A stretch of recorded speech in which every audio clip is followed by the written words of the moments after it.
एक चीज़ बता देना चाहता हूँ, इस देश ने मुगलों से लड़ाई लड़ी थी, कौन आया था बचाने के लिए? आम जनता खुद ही लड़ाई लड़ने आई थी, आम जनता खुद ही बचाने आई थी। इसी देश में अंग्रेजों से लड़ाई लड़ी गई थी, तो लड़ने वाले कौन थे और बचाने वाले कौन थे? भारत के लोग ही थे लड़ने वाले, और भारत के लोग ही थे बचाने वाले। इंदिरा गांधी, जब इंदिरा गांधी का भी अत्याचार अति पर चला गया था, तो लड़ने वाले लोग कौन थे? भारत के लोग थे, और बचाने वाले कौन थे? भारत के लोग थे।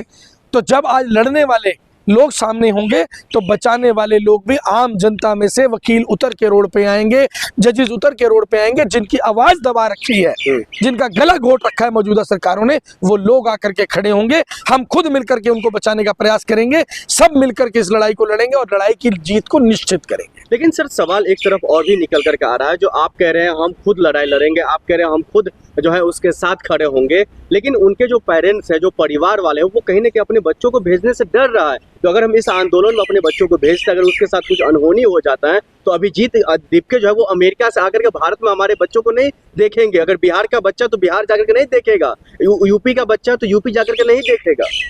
देखिए, मैं एक बात कहना चाहूँगा, हमेशा एक बात कही जाती है कि भगत सिंह तो चाहिए लेकिन पड़ोसी के घर में, भगत सिंह चाहिए लेकिन पड़ोसी के घर में पैदा होना चाहिए। अगर अभिजीत के माँ बाप ये बलिदान देने के लिए तैयार हैं, लाखों बच्चों ने आज़ादी की लड़ाई में बलिदान दिया, लाखों लोगों ने अंग्रेजों से लोहा लेने के लिए बलिदान दिया, तो आज जब स्थिति ऐसी बद से बदतर हो चुकी है देश की, और आज की तारीख के अंदर भी वो बच्चे आगे आने के लिए तैयार हैं, क्योंकि वो देख रहे हैं कि हम तो वैसे भी जिंदा लाश के तौर पर घूम रहे हैं, हमारे पास काम नहीं है, रोजगार नहीं है, कब तक अपने माँ बाप के आगे हाथ फैलाते रहेंगे? क्यों ना इस सत्ता में खुद बैठा जाए, इस सत्ता को बेहतरी से बैठ भी जाएंगे कुर्सी पे और बेहतरी से चला भी लेंगे। तो यही तो हम इतने दिन से कह रहे हैं कि युवाओं को आना पड़ेगा अपनी कुर्सी पर बैठने। कैसे भरोसा करें कॉकरोच पर कैसे भरोसा करें? हमने अन्ना आंदोलन देखा, हमने देखा उसमें किस तरीके से बढ़ चढ़ करके बातें हो रही थी, लेकिन देश की स्थिति क्या है वो किसी से छुपा हुआ नहीं है। तो फिर हम इस पर कैसे हम भरोसा करें जो ये आएंगे और करप्ट सिस्टम को खत्म करेंगे और ये सही करेंगे? मैं एक चीज आपको बता देता हूँ, आपके घर में बहन होंगी, बेटी होंगी, आप जब उसके लिए बेटा देखने जाते हैं ना, तलाशने जाते हैं, तो उस पे भी ना जांच पड़ताल करके विश्वास करते हैं, उस पे भी उसको भी उसकी तहकीकात करते हैं, उसके बाद विश्वास करते हैं।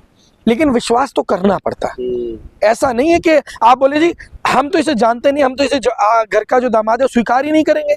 आपको विश्वास तो करना ही पड़ेगा। हमारे पास क्या विकल्प है? आप देखिए ना, देश की जितनी बदतर स्थिति आज हो चुकी है, उससे बदतर स्थिति में तो नहीं जा सकते। कम से कम इतना तो होगा कि यहाँ से भी बचेंगे तो कम से कम सुधार ही होगा, इससे ज्यादा बर्बादी अब नहीं होगी। लेकिन आप कह रहे बर्बादी नहीं होगी, कॉकरोच जनता पार्टी पर एक जो तबका है वो उस पर विश्वास करने के लिए बिल्कुल भी वो विश्वास नहीं करना चाहते हैं। वो लगातार ये चाह रही है जो अगर हमारे साथ अगर कॉकरोच जनता पार्टी जैसे हमारे साथ सरकार करी, अगर वैसे कॉकरोच जनता पार्टी करेगी तो हम तो कहीं का नहीं रहेंगे। भाई कैसे करेगी? सबसे बड़ी समस्या आपको समझनी पड़ेगी। पहले तो इन लोगों से लड़ने के लिए जो मौजूदा सत्ता में बैठे हैं ना, इन लोगों से लड़ने के लिए जो जितने घटिया से घटिया हथियार चाहिए होते हैं, जो घटिया से घटिया राजनीति करनी होती है, अभिजीत दीपके उस राजनीति का हिस्सा ही नहीं है। अभी तो उनके पास वो करप्ट हथियार ही नहीं है। मैं बता रहा हूँ उसका करप्ट हथियार क्या है। इससे पहले हमने देखा था उसका कई पॉलिटिशियन के साथ फोटो वायरल हुआ, उससे क्या फर्क और अभी जो उन्होंने जो 3 स्पोक पर्सन जो उन्होंने लॉन्च किया है, उसका उमर खालिद के साथ कनेक्शन है, CA NRC के साथ कनेक्शन है। भरोसा कैसे करे? भाई आप तो मुझे भी बोल दो कि मैं पंजाब से आता हूँ तो मेरा खालिस्तानियों से कनेक्शन है, बताओ ना। आप तो किसी को भी कह दोगे, ऐसे थोड़ी ना देश चलेगा। मतलब एक तुम ही दूध के धुले हो गए, सिर्फ तुम ही हो दूध के धुले, बाकी सब बेकार।